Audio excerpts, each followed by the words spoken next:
franchir cette grille à l'approche d'Halloween. Certains viennent chercher des réponses. D'autres ne savent pas vraiment pourquoi ils viennent ici.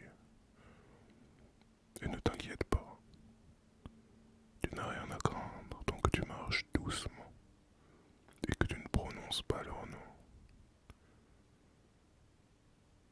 Ça me fait plaisir que tu sois là. Bienvenue dans mon royaume. Ce soir, le brouillard a tout recouvert.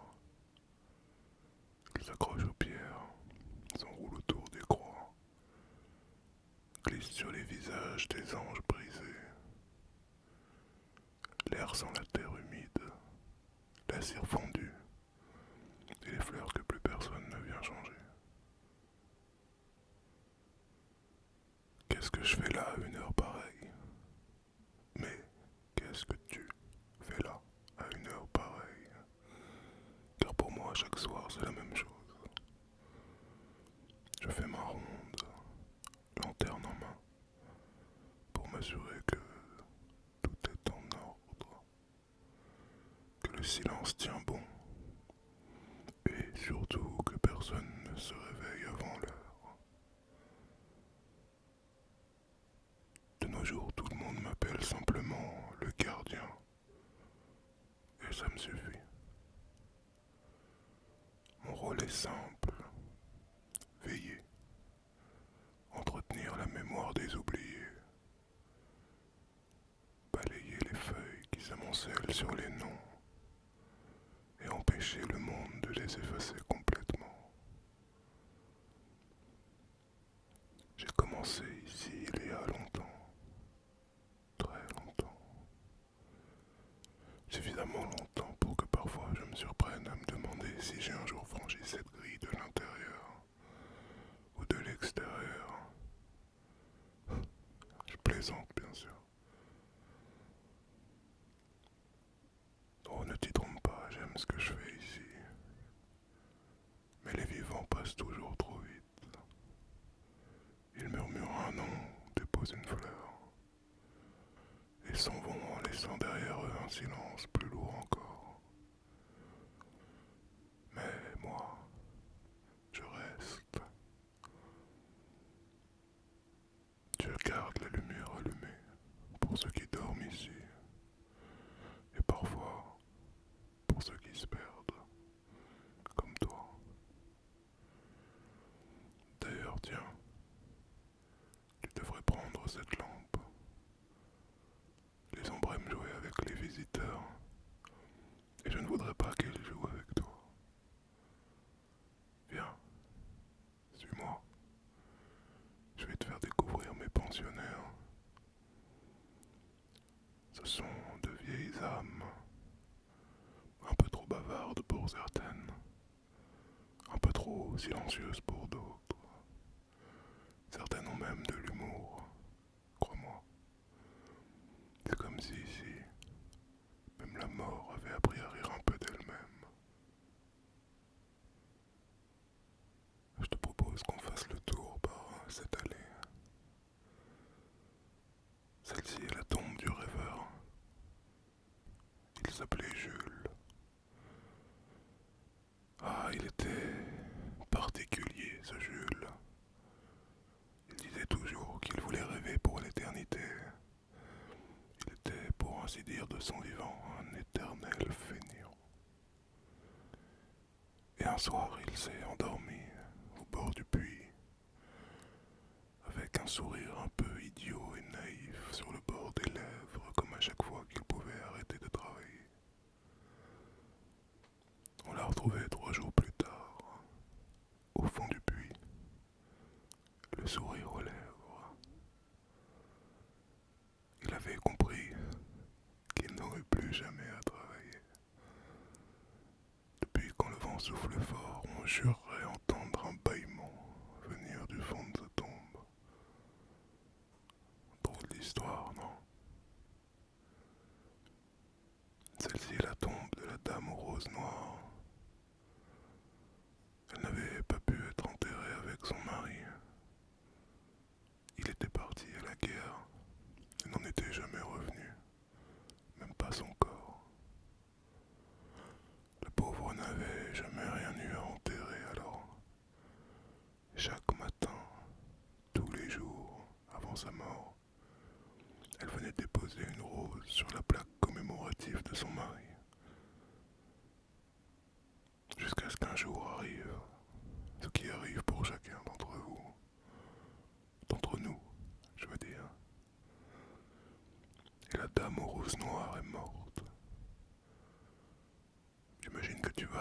mal à y croire, mais cette vieille dame qui n'avait plus personne et dont personne ne connaissait l'histoire,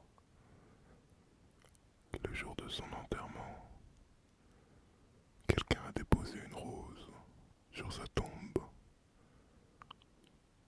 Personne ne sait qui. Et les roses qui poussent depuis autour de sa tombe sont noires. Elles piquent un peu. Mais pour quiconque connaît l'odeur, elles sont aussi encore l'amour.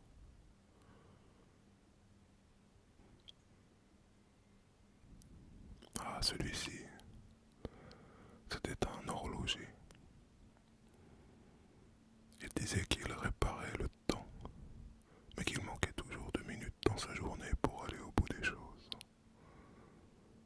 Tu me crois ou pas, mais quand il est mort, toutes ces montres se sont arrêtées à la même seconde.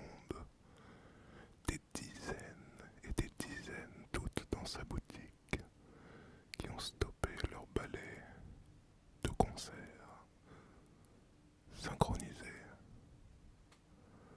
comme si elles s'étaient arrêtées avec lui. D'ailleurs, chaque année, le jour du Nouvel An, à minuit pile, on entend un tic-tac et plus rien. Il continue de vérifier l'heure, j'imagine. Tu vois ici, tous mes locataires ont une histoire. D'ailleurs, celui sur lequel nous arrivons est mon préféré. On disait qu'il avait passé sa vie à écrire des poèmes qu'il récitait aux gens. Il était doué, vraiment doué. Mais il refusait formellement de faire lire ses poèmes à quiconque ou d'envoyer son carnet à un éditeur. Il se contentait de garder la tête plongée dans son carnet et de réciter ses poèmes à qui voulait les entendre. En toutes circonstances, il était toujours inspiré. Après sa mort, on a ouvert son carnet et on n'y a trouvé que des pages blanches. Certains disent qu'il n'avait jamais rien écrit, qu'il improvisait tout. Ça paraît évident, mais d'autres, plus rares, mais plus sages, racontent que c'est comme s'il avait emporté tous ses mots pour les offrir aux morts qu'il rejoignait. Et si ces derniers ont raison, je suis sûr qu'à la nuit venue, ils l'écoutent avec attention. Ils sont sans doute des critiques littéraires impitoyables d'ailleurs. Drôle d'histoire, hein. D'ailleurs, en parlant de drôle d'histoire, regarde à gauche. C'est la tombe d'une vieille dame. Elle disait toujours que son chat avait 9 vies et qu'elle espérait qu'il lui en prête une le moment venu. Évidemment, ça ne fonctionne pas comme ça, mais depuis qu'elle est partie, on voit souvent l'ombre de son chat s'installer ici, venir s'allonger, particulièrement quand les nuits froides de l'hiver se font plus mordantes. C'est comme s'il venait apporter à la vieille dame un peu de chaleur. Des animaux plus loyaux qu'on ne l'imagine, ces félins, tu sais.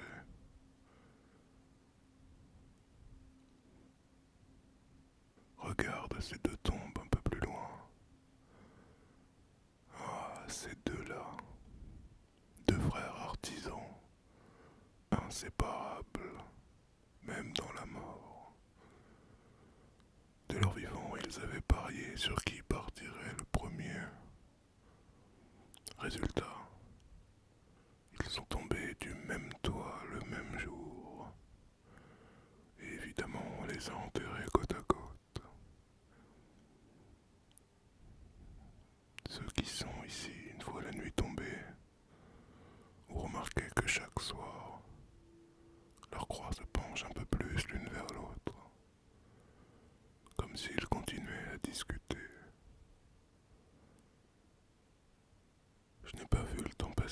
voyageurs, mais nous y voilà. La grille, et avec elle, notre balade qui s'achève. Tu vois, la nuit passe vite quand on la traverse en bonne compagnie. J'avoue que cela faisait bien longtemps que je n'avais pas eu quelqu'un comme toi qui parlait. Je pense que certains des pensionnaires ont dû tendre l'oreille, ne serait-ce que pour t'écouter marcher, respirer, ou entendre un brin discret de ta voix chaude et vivante. Bien sûr, ce n'est pas grand-chose, mais pour eux, c'est un vent d'air tiède dans un long hiver. Fais-moi une promesse, veux-tu? Garde leurs histoires en mémoire. Elles n'ont pas besoin de fleurs, pas besoin de prières, juste d'un souvenir, d'une pensée, d'un nom qu'on prononce encore parfois, entre deux silences. Ce sera ta façon à toi de nous rendre visite, même de loin. Et voilà, le monde des vivants est juste là, de l'autre côté. Je suis sûr que la brume y sera moins épaisse et l'air un peu plus léger. En attendant que tu viennes me rejoindre pour de bon, mais rien ne presse. Sache que mes portes te seront toujours ouvertes pour une visite. Reviens quand tu veux. Il reste encore bien des tombes, bien des histoires et peut-être même quelques secrets qui ne demandent qu'un peu d'attention. Bonne route, voyageur. Et si jamais une nuit tu entends ton nom murmurer dans le vent, ce ne sera sans doute rien d'autre qu'un salut.